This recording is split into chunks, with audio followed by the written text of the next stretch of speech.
যুক্তরাষ্ট্র লিগে সাকিবকে দলে নিয়েছে লস অ্যাঞ্জেলেস নাইট রাইডার্স। যুক্তরাষ্ট্রের ফ্রাঞ্চাইজি টি-20 টুর্নামেন্টে মেজর লিগ ক্রিকেটার এমএলসি দ্বিতীয় আসরে খেলার সুযোগ এসেছে সাকিব আল হাসানের সামনে। বাংলাদেশের তারকা অলরাউন্ডারের সঙ্গে চুক্তি করেছেন লস অ্যাঞ্জেলেস নাইট রাইডার্স। এ বিষয়ে বিস্তারিত জানাতে উষাবাণী স্পোর্টস থেকে আমি মিথিলা রয়েছি আপনাদের সাথে।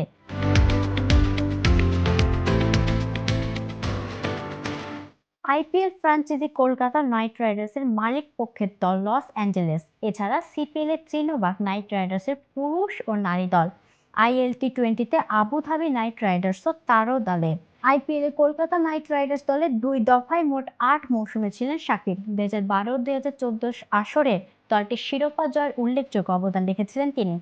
নাইট রাইডার্সের পক্ষ থেকে বিবৃতি দিয়ে সাকিবকে লস অ্যাঞ্জেলেসে নেওয়ার কথাও জানানো হয়েছে। সেখানে এই অলরাউন্ডারকে দলে নিতে পেরে উচ্ছ্বাস প্রকাশ করেছে তারা।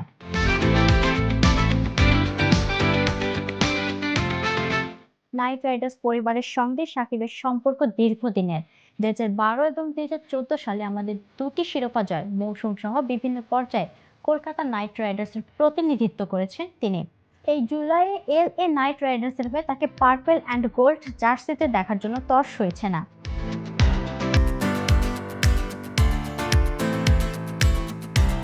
2023 সালে এমএলসির প্রথম আসরে তলানিতে ছিল লস অ্যাঞ্জেলস। ওই দল থেকে Sunil Narine, Andre Russell, James Roy, Spencer Johnson ও অ্যাডাম জাম্পাকে ধরে রেখেছে তারা। এমএলসির কাছে আসছে আসরে প্লেয়ার ড্রাফট গত 21 মার্চ অনুষ্ঠিত হবে। আগামী 16 জন হবে অ্যাডিশনাল ড্রাফট। সেখান থেকেই দলগুলো তাদের স্কোয়াডের খালি জায়গা পূরণ করতে পারবে।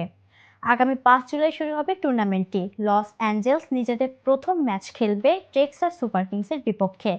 আসরের ফাইনাল মাঠে গড়াবে 29 জুলাই। এদিকে টি-20 বিশ্বকাপের আগে প্রস্তুতি হিসেবে জিম্বাবুয়ের সঙ্গে সিরিজ খেলেছে বাংলাদেশ।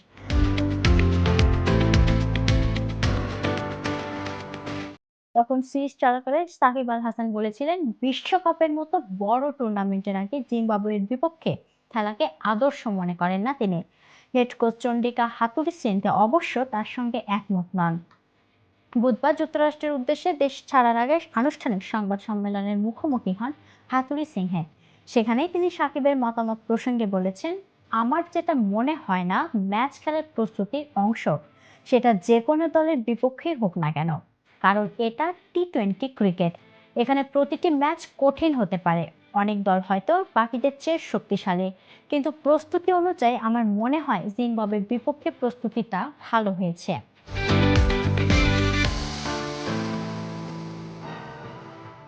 তো ভিউয়ার্স, এই সম্পর্কে আপনার কোনো মতামত থাকলে জানাতে পারেন কমেন্ট বক্সে। আর ভিডিওটি ভালো লাগলে লাইক শেয়ার করতে ভুলবেন না। আজ এ পর্যন্ত এতক্ষণ সাথে থাকার জন্য ধন্যবাদ। নিত্য নতুন খেলার আপডেট পেতে উষাবাণী স্পোর্টসের সাথেই থাকুন।